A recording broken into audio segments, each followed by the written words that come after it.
Society builders paved the way to a better world, to a better day. A united approach to building a new society. Join a conversation, social transformation, society builders. Ooh. Society Builders, with your host, Dwayne Veron. Welcome to Society Builders, and thank you for joining the conversation for social transformation. In our last episode, we explored the art of fashioning at the collective level, how a community of people can work together to bring vision to fruition. And we explored how this occurs through a process of consultative will, people freely choosing to give of themselves towards the vision their community is working to build. In today's episode, we dive deeper into the processes of developing and cultivating community, particularly self-reliant communities capable of charting and navigating their own path. So it's not just that these communities should grow out of an expression of their free will, but it's also that they should be able to develop the capacity to cultivate their own growth and development. And think of this on a global scale. That's what Baha'is have been patiently building, a global system empowering communities to shape their own destinies. As you know from our first episode, the plans for Baha'i communities worldwide for the next 25 years will focus on society building.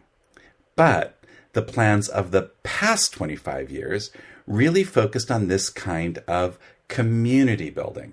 In fact, if I had started producing this podcast series 25 years ago, I would have called it Community Builders instead of Society Builders. So our focus is now evolving from community building to society building. We needed this community building foundation in order to more systematically contribute to society building. It was the bedrock upon which our approach to society building was ultimately based. So in today's episode, we're going to look at the past 25 years to get a better sense of what we've achieved in building new processes, cultivating this kind of community building. And we're going to get a glimpse, just a glimpse, of how this better prepares us for the next 25 years.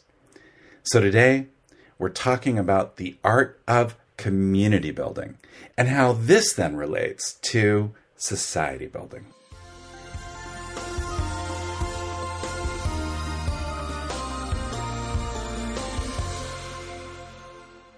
If we go back 25 years, we would see many Baha'i communities around the world that were thriving in all kinds of different arenas. And a lot of that activity was incredibly exciting. But to a large extent, this was a function of the initiative of key individuals resident within these communities. So it was a little bit luck of the draw whether or not you happen to have some of these amazing people living within your community. So there were communities which, again, due to the contributions of these key individuals, had thriving artistic endeavors. Or you might have been blessed to be in a community with a knowledgeable, learned, and inspiring Baha'i who might host deepenings and advance your knowledge of the faith. I mean, some of these speakers were amazing, so knowledgeable, so inspiring. Or you might have enjoyed the benefit of living in a community with amazing and creative children's classes. But again, whether or not you happen to enjoy such benefits was largely dependent upon whether you had the right mix of people in your community. Creative or knowledgeable Baha'is, perhaps, able to pull together and organize such activities. But what if you didn't? What if you didn't have these amazing people living in your community? Well, then you were largely out of luck. Sorry, no uplifting artistic endeavors for you. Sorry, no inspiring deepenings for you. Sorry, no creative children's classes for you. It was largely luck of the draw, a function of the resources you happen to have with limited capacity to develop and cultivate such resources. So in my community of Perth, for example, we had this amazing Baha'i named Greg Parker, who facilitated the most amazing choir ever. It was hip, inspiring, uplifting.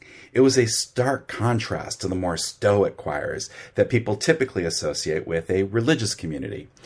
Even our governor adopted the choir and had it perform at all major state functions. And Greg produced these amazing stage musicals with his own original music and choreography. I mean, they were incredible productions. And all of those people participating in these productions, well, they discovered new talents they didn't know they had, which led them to then engage in other kinds of artistic productions. So what we saw in Perth was an explosion of artistic expression, and a whole culture of arts suddenly flourished and thrived. I mean, it was incredible. But other communities around the world didn't have a Greg Parker. And so the Perth model of the arts wasn't really something that others could emulate. So if you lived in Perth, you could go to the theater and watch an amazing stage production of The Seven Valleys, for example. I mean, it was so cool, not only because the musical moved you to tears and inspired you, but because you saw people from wider society in line to buy tickets and go to the concession stands to buy their copy of The Seven Valleys. We were fortunate to live in Perth, where we enjoyed such productions. But if you lived anywhere else in the world, well, too bad. Sorry, you missed out. And in the same way, there were Baha'i communities all around the world that did other amazing things because they had these amazing people. But what we had globally was a patchwork of community building. It was almost accidental what the shape of your community life would be like. It largely depended on the resources of your particular community and whether or not these kind of key individuals who could make these kind of things happen to reside in your community. Now, there will always be a Greg Parker here or there inspired to do amazing things, and that's awesome. But what about the rest of us? What if we don't have Greg's amazing talent? How can we still contribute to our communities? And this is where the real contributions of the past 25 years can be seen. It's in empowering individuals and communities to shape their own destinies and not be dependent upon the serendipities of talent that may or may not be present. Now, don't get me wrong. There's always a desperate need for the Greg Parkers of the world, and we want our communities to support and encourage such initiative. But there's also the need for a path of service that can be accessible for all of us, a foundational level of community life, addressing our fundamental spiritual needs, providing all of us with a path of service which we can help facilitate if we so choose, lifting the core functioning of our communities worldwide. And this is largely what we have succeeded in building over the past 25 years, a global system of learning that empowers us to build the core resources we need to function as communities. It's an amazing achievement, and one we're going to explore further in today's episode.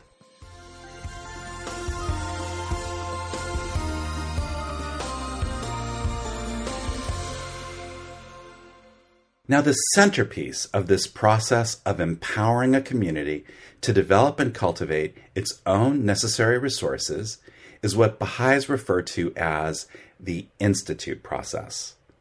Essentially, this is a system of learning that enables people to develop the skills they need to serve their communities with specific capacities.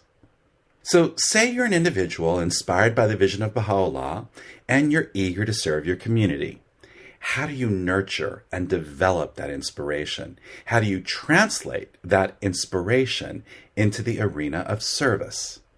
Now, in the past, this largely depended on your own ingenuity, on whether you had the initiative, the drive, the ability to engineer your own path of development, or on whether you happen to live in a community where someone else or a particular Baha'i institution could help you find that path. But again, this was largely serendipitous. There was no pattern to it. It was truly hit and miss. But today, as a result of the community building focus of the past 25 years, we have educational programs designed to help develop specific skills in service to the community. We've moved from serendipity to systems of learning. So, for example, maybe you feel a desire to contribute to the training and education of Baha'i children. But how do you do that? Effectively, training children requires some very specific skills and attitudes. So to act on your impulse, you need some training, both to empower you in fulfilling your desire, but also to protect the integrity of the community and the quality of the children's classes it has on offer. So over the course of the past 25 years, this kind of training became a central feature of Baha'i community life. But if you think about it, the logistical challenge of implementing a system of learning like this on a global scale is massive. How do you provide such training in the hundreds of thousands of Baha'i communities that exist worldwide? Who's going to provide all that training? And it's not just children's classes we're talking about here. Communities have all kinds of needs that have to be addressed in this manner. So you need a system of learning that can replicate itself and scale to respond to its needs. Wow, now that sounds like an incredibly complex task. So this is one of the most amazing achievements of the last plans. The Institute is a vehicle of self-learning where communities are not dependent upon the Greg Parkers of the world. They have the capacity to facilitate their own learning. It's a regenerative system that builds momentum and capacity as it grows. I'm reminded here of a scene in the movie The Matrix, where Neo, now he's the hero of our story, and his companion, Trinity, they're stuck on a rooftop and they need to use a helicopter to facilitate their escape. But neither of them knows how to pilot a helicopter, so what are they going to do? Not a problem, says Trinity, to which Neo replies, you mean you know how to fly a helicopter? To which Trinity replies, not yet. But she connects her mind with the Revolution Central Database, downloads that skill in her brain, and turns to Neo and says, but I do now. And she proceeds to get in the helicopter and fly them to safety. Now, although it's not as immediate, this is the system that Baha'is have been patiently building. A system where we can respond to our community's needs through a culture of learning where people eager to respond to that need can be trained to meet that need. And while today the scope of that training is limited to key core needs, over time that repertoire will expand, giving us the capacity to develop resources across a much wider range of skills to respond to the specific needs at hand. Now, at the center of the Institute process sits the Study Circle. The Study Circle is a small group of people who share a desire to be trained in a specific path of service, like, say, the children's classes we were referring to earlier. They rely on a specific curriculum designed to address this need and meet regularly, perhaps weekly, for example. They work their way through this curriculum. The curriculum is centered on Baha'i writings addressing the topic and discussion and consultation within the study circle, and some guided tasks help train the group, preparing them for the arena of service. And their training is not limited to study. They also learn by doing. And this is all facilitated by a tutor who has previously completed the course and has been trained in the art of tutoring, facilitating the discussion and addressing the needs of the study circle. So just pause to think about it. Now, instead of depending on learned Baha'is to train us, we develop a capacity to train ourselves. Now we walk a path of service, accompanying others in the cultivation of these skills. So Baha'is worldwide, in small villages and large cities, could now cultivate the specific resources they needed to support their core functions within their own communities. Now, we're going to need many episodes to more fully explore how these study circles work and how they can become most effective. But for today's discussion, let's just accept that what we have here is a system for self-learning. So a group of people can collaborate to develop the specific skills they need for a particular kind of service. And it's important to remember that the curriculum is not only addressing specific skills that are required, but also the attitudes that are central to this arena of service. It's a whole pedagogy associated with a particular form of service. So, for example, the course helping prepare people for teaching children's classes focuses not only on the practical skills they need, but also on the critical attitudes essential to effectively teaching children. So, for example, one quote from the curriculum quotes Baha'u'llah, and he says, "Regard man as a mine rich in gems of inestimable value. Education can alone cause it to reveal its treasures and enable mankind to benefit therefrom." In that quote is reflected a powerful attitude which recognizes that the real power is not in the teacher, not in the knowledge that the teacher imparts. It's in the child. It's a child-centered approach, which is about bringing out these gems from within the child. It's such a contrast to the approaches in teaching, which we're all used to, which center on the teacher rather than the child. Now, this is just one example of the kind of attitude which is indispensable to the Baha'i approach to teaching children, and it's a central feature in the curriculum for teaching children's classes. And there are similar principles drawing on the Baha'i writings that shape attitudes and skills necessary across a wide range of different paths of service. So there is a core curriculum which has been developed for a range of different paths of service designed to meet the basic functioning of Baha'i community life, focusing on the devotional character of community, children's classes, junior youth development, and the process of deepening one's command of the Baha'i teachings and applying these teachings to the world around us. I mean, any one of these courses could fill its own podcast series. And that's what makes the curriculum so special. They're based on Baha'i teachings that shed light on critical paths of service and that work across diverse settings, whether in cities or villages, in Africa, the Far East, South America, or Western countries. On any day, there are thousands of these study circles taking place in communities all over the world. And with the study circle, now a central feature of Baha'i community life, we have the capacity to channel our desire to serve in specific paths of service.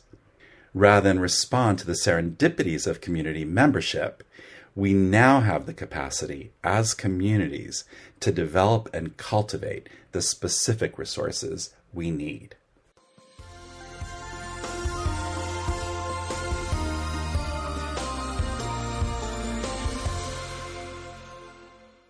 Now, I want to pause for a second here and talk a bit about the curriculum at the center of this Institute process. This is important to understanding how the past 25 years relate to the next 25 years and how it fits in the larger picture of society building. If you think about it, developing curricula like this is not an easy task. In particular, it has to be a curriculum that works in the smallest village and the largest metropolis, from east to west and south to north, for the illiterate and for the highly educated. It needs a demonstrated capacity to respond to the needs of people living in incredibly diverse circumstances. I mean, that's truly ambitious. Clearly, this isn't something that would be born out of theory. It had to be born out of experience so that it could learn from its encounters and improve its capacity to respond to all these different needs. And it had to have been implemented in truly diverse settings to test its efficacy. Now, I think it's fair to say that the Baha'i community stumbled into this learning process. Globally, we didn't have a lot of experience with it. It was something new, a new paradigm for our community life. It wasn't a perfect process, and mistakes were made in kind of like getting it off the ground. And to be fair, mistakes will probably continue to be made as we continue to grapple with how to do it well. Despite its setbacks, however, the Baha'i community worldwide adopted a curriculum, the Ruhi Institute, that had substantial experience under its belt and that had been adopted and implemented in a wide range of diverse settings. And as I mentioned before, Baha'is worldwide patiently implemented this curriculum, focusing on developing skills for children's classes, Jinn youth activities, devotional life, and other basic community functioning needs. With that basic pattern now a central feature of Baha'i community life, we have the tools necessary to adopt other curricula that can similarly provide training to meet specific needs going into the future. But these needs will now vary considerably from community to community, since they will respond to the specific needs of the societies around them. In one community, for example, race unity may be the most pressing issue where Baha'is can contribute best to the society around them. But in another community, that focus might be on developing spiritual parenting skills. As Baha'is learn to better read society and understand society's needs, we will also need the skills to respond to such needs. And here, the victories of the past 25 years in building the pattern for the Institute process as the means for developing such skills will bear its greatest fruit. So let's return to the example I gave in our first episode of my college club at the University of Texas, where we responded to the need of the society around us by creating weekly meetings helping people develop their skills for the promotion of race unity. Now, looking back, our process was very similar to the Institute process. We had a facilitator, remember, that was the remarkable Bruce Curry that I talked about, who helped familiarize us with the race discourse, with the Baha'i teachings on race, and with so much more. But we didn't have the benefit of an established curriculum. We had to struggle to invent it along the way. And there were things we got right, and there were plenty of things we got horribly wrong in that process. But we learned. We learned a lot from both our successes, but also from our failures. Let me give you an example. One of the most important principles we discovered is that you can't heal racism with only one race sitting in the room. There had to be an exchange between Black and white America, and this was indispensable to healing racism. Now, that's a massive discovery. It's a big deal, and it's a uniquely Baha'i perspective, and we discovered that principle through experience. But while it benefited us and our small group at the University of Texas, no one else in the world benefited from this critical discovery. Now, somewhere else there might have been another group of Baha'is grappling with race unity as well, and maybe they also discovered that principle, but they certainly didn't share it with anyone else either. Now you see the problem. In a lot of ways, it's like we're trying to pop popcorn with a popcorn machine. And after eventually getting to the right heat, we hear a kernel pop and we get really excited, but we shut off the popcorn machine. Then we do it again and we get another kernel going pop and we shut it off again, and again and again. Now, through this process, eventually we'll get a bowl of popcorn, but it's going to take a long time to pop our popcorn this way. But what if we could learn from each other and synthesize our experiences? Well, then we'd be getting to the critical heat and continue popping our popcorn. Pop, pop, pop, pop, pop. Now that's a much better way of making popcorn. And there's another point to my story here. None of us could have discovered this principle through theorizing. It was born out of our experience. And effective curricula need the benefit of such experience. And we weren't the only Baha'is grappling with race unity. There would have been other groups grappling in similar arenas, discovering their own principles. But just like they didn't benefit from our discovery, we didn't benefit from theirs. But now, going forward, we have a process where such experience can be brought together to hammer out new curricula to respond to specific needs, building specific capacities. And experience can then further refine these courses, enhancing our capacity to respond to the needs of the societies around us. So what will increasingly emerge is a core curriculum meeting the basic functions of Baha'i community life. Now, that's already in place. And a growing number of courses responding to specific societal needs. The Universal House of Justice uses the example here of a tree, with the trunk being the core curriculum and the branches that grow out being new courses which respond to specific societal needs. And we're at an exciting juncture, a time when many new courses will evolve, growing out of the explosion of society-building initiatives we're soon to see take place. Now, we're still in the early stages of all of this. We're still stumbling our way through it because, naturally, it's something new and we lack experience with it. But think about what all of this means. Look at it in terms of the big picture. And let's all appreciate how the community-building initiatives of the past 25 years, with the rise of the Institute process, have now prepared us for this exciting future. Increasingly, our communities will have the resources to respond to the needs of the societies around us.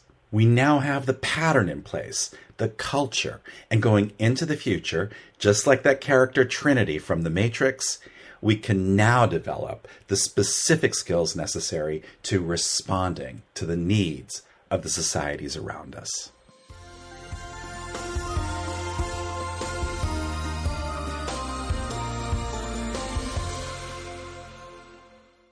Now, with the rapid growth of study circles, the resources of Baha'i communities worldwide greatly expanded.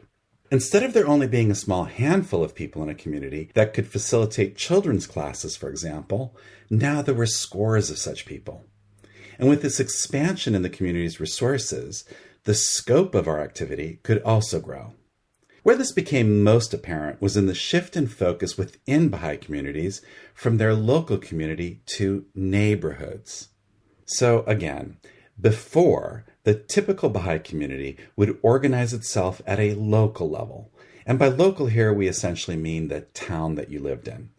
Baha'is got together at this town level, and in many cases, this meant that hundreds, even thousands of Baha'is were gathering together regularly, requiring fairly large venues like a large Baha'i center or a large community hall. And these relatively large communities had largely centralized activities.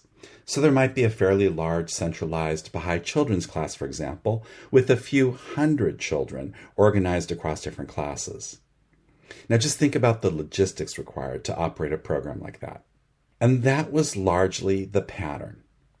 Now, with the dramatic multiplication in resources that grew out of the study circles, suddenly, instead of just having one large children's class, you could suddenly have many smaller classes organized at the neighborhood level. The rise of the neighborhood as the focus for community life meant that now Baha'is got together in much more intimate settings, encouraging much greater participation. So imagine if before you were in a large town meeting with hundreds of people, how likely would you be in that setting to raise your voice and participate in a consultation? But now at the neighborhood level, such consultation thrives. It's not just that participation increases, it's also that the quality of that participation is greatly enhanced. And as activities start to grow at the neighborhood level, suddenly there were new opportunities for growth. So, for example, with much smaller children's classes in neighborhoods, Baha'is were eager to grow these classes. And so they invited friends and neighbors to join. Suddenly, our children's classes had much greater participation from wider society. We went from having children's classes which were predominantly Baha'i to ones where the majority of the participants were actually from the wider community. Again, this is a key pattern going into the future. And increasingly, Baha'is grew comfortable inviting friends and neighbors to all kinds of activities: study circles, children's classes, devotional meetings, junior youth activities. And Baha'is increasingly grew comfortable understanding that people didn't have to be Baha'is to share in our vision or in parts of our vision and contribute accordingly. So a new pattern emerged where people who weren't Baha'is were not only participants, but increasingly became collaborators, teachers, tutors, facilitators, animators. They began contributing shoulder to shoulder with Baha'is in rolling out Baha'u'llah's vision for humanity. Now, this was a big change in our community culture. It's a massive victory for the past 25 years. Previously, Baha'is were relatively insulated from the world around us. Yes, we invited people to our events, but we did that on our terms, and we did it with them participating as participants. So we went from viewing wider society as participants to viewing wider society as collaborators. And engaging with society building requires collaboration. And this fusion between believer and collaborator is critical as a new pattern going forward. Now, I want to digress for a second and explore this a little bit further because I think there are really important implications here. The journey of a soul to their creator is a sacred one, and it's one in which each person is responsible for themselves. If people share our vision or part of our vision, they should feel free to contribute to it. But the process of joining our faith as a believer is about something much greater. It's not about whether they like our activities or even share our aspiration for building better societies. It's about whether they believe that Baha'u'llah is a divine messenger with a divine message for humanity today. If they accept that, then they should embrace his cause. But that's ultimately their decision to make. Now, there will be people who instantly recognize this truth, and there'll be others who may never get there, but they still may want to contribute to parts of the vision which they agree with. And there will be others still yet, probably most people, who will get there through a more gradual process of discovery. But the point is, that's their story to tell. It's their journey. We never want to impose ourselves on them. Yes, we want to be there for them and help accompany them in their journey in any way we can, but it's fundamentally their journey. But along the way, we want to welcome them as collaborators. So this is why I say that this achievement of the Baha'i community over the past 25 years is so groundbreaking. Baha'is are increasingly coming to terms with this, giving people the space they need in their journeys to explore the teachings of Baha'u'llah, while also welcoming them as collaborators. And this fusion will be critical as we increasingly come to terms with effective society building going forward.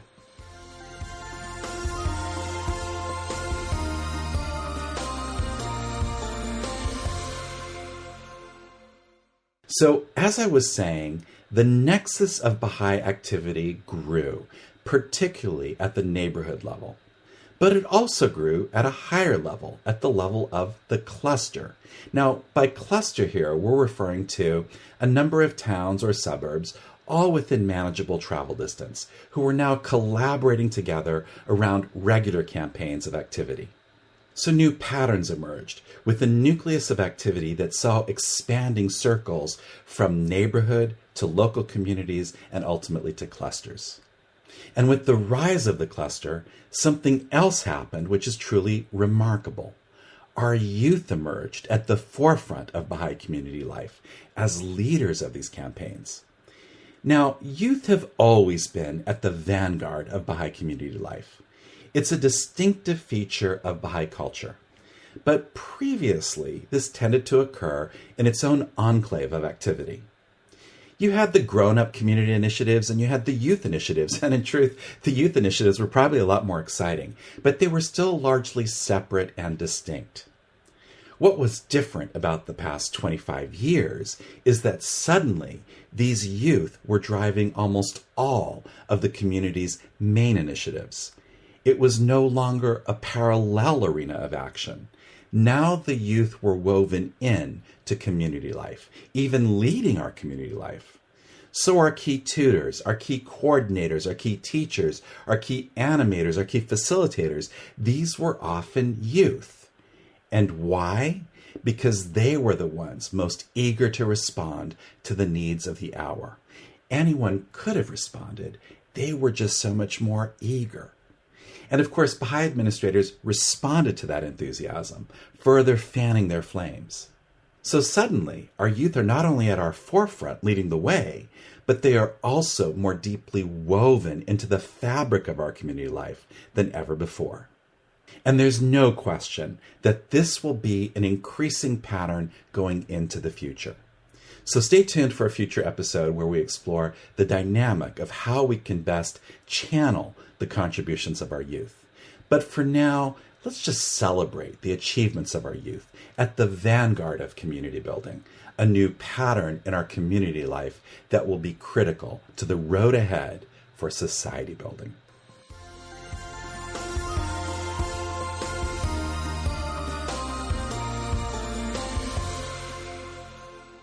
Now, it's not possible for me to celebrate all of the achievements of Baha'is in the community building process over the past 25 years in a single short podcast like this.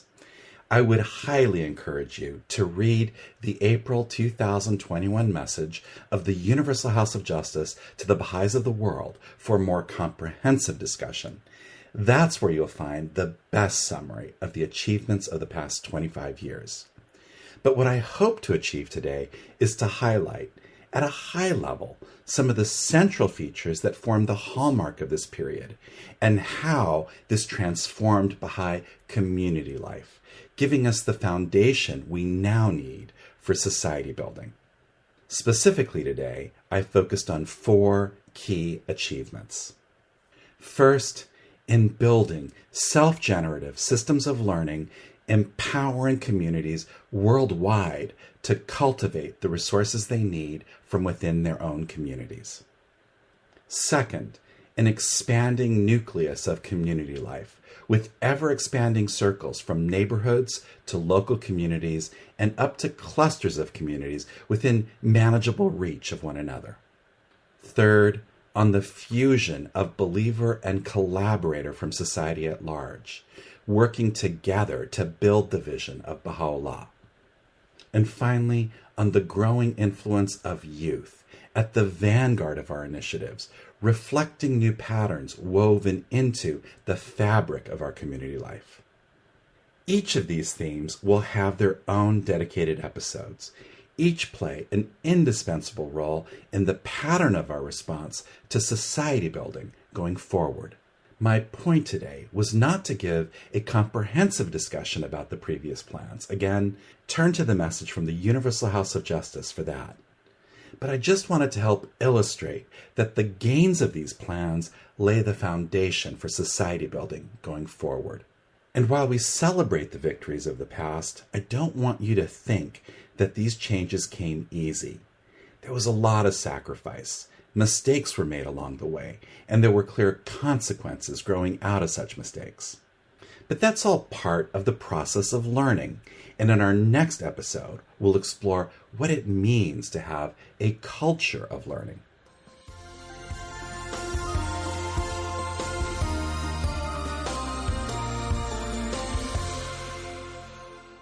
So thanks for joining us today.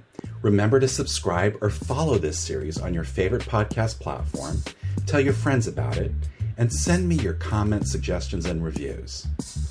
Thank you for joining the conversation for social transformation. Join me again next time on Society Builders.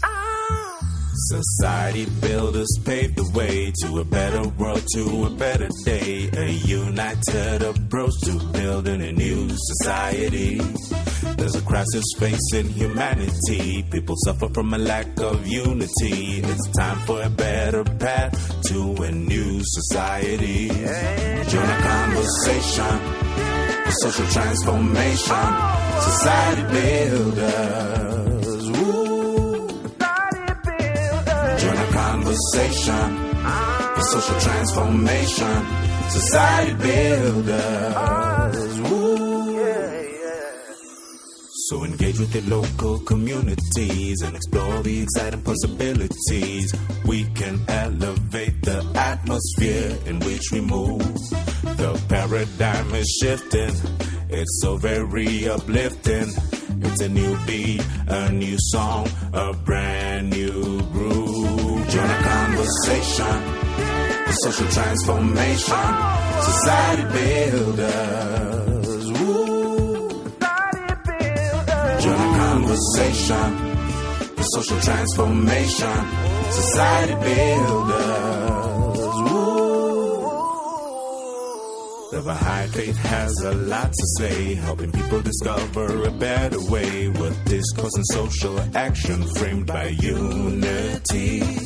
Now the time has come to lift the game and apply the teachings of the greatest name and rise to meet the glory of our destiny. Join a conversation, the social transformation, society builders. Woo. Join a conversation, the social transformation, society builders.